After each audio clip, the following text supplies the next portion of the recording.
Today, the topic of this class is child psychology and its educational implication. Let us first understand little bit about child psychology. In simple term, we can say that it is a branch of psychology, and in this we study about human being in development from birth to maturity. We have already discussed in our previous class that development involves changes and there are many stages of development. Child development attempts to find out when these changes occur normally, what is responsible for them, and whether they are individual or universal. The scope of child development and child psychology is vast and it involves many topics and many details, and we cannot discuss all that in this short video, but to know and understand about it is also very important. Easiest way to remember is when you open a book of child psychology, all the chapters that are there, along with the topics and subtopics, come under the scope of child development.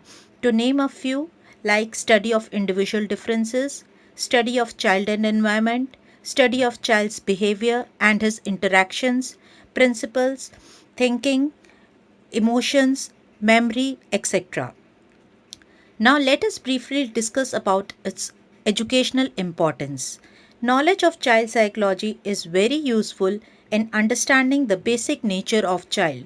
It is also very useful to plan out activities for children of different age groups in their training and in education. Understanding of this will help a teacher to create good environment for learning. Knowledge of this subject of child development helps in understanding the problems of children and how to deal with them. This also helps a teacher to become a guide. It also it is also very useful in making predictions.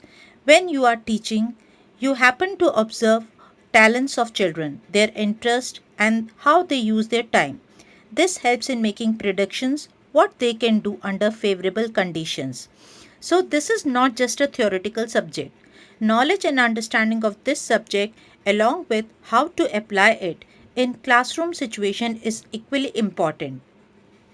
This helps in becoming a competent teacher. That is why so many application based questions that are based on real life situations, are asked in exam to check your knowledge and understanding. Now, let us take few questions from previous year. First question is, in your class, a student is constantly rubbing his eyes and is inattentive during blackboard work, and the type of the problem he is having is, the options given are adjustment problem, hearing problem, visual problem, or all the above. The correct answer here is visual problem. Students generally get confused due to word like inattentive and choose the incorrect option. Here the problem is visual in nature because the child is constantly rubbing his eyes and is not able to focus during blackboard work.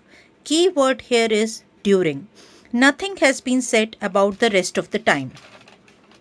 Next question is, students learn more from a teacher who is, and the options given are affectionate, one who communicates his ideas precisely and clearly, is gentle and hardworking.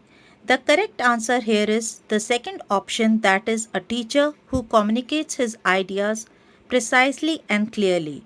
Though all other are also very important, but here we are talking about the requisite condition for learning, and that is proper communication. It is possible only when ideas are presented precisely and clearly. Our next question is, a teacher can foster creativity in children by, and the options given are giving interesting facts about study material, developing confidence, giving them opportunity to express, and all the above. Correct answer here is all the above, as all of them are important. Our next question is, a problem child is generally who has, and the options given are a poor home environment, poor heredity, an unsolved problem, an overprotective parent. The correct answer is an unsolved problem, and the teacher must address to that problem and help child. Next question is, when a child fails, it means, the option given are The child is not fit for studies.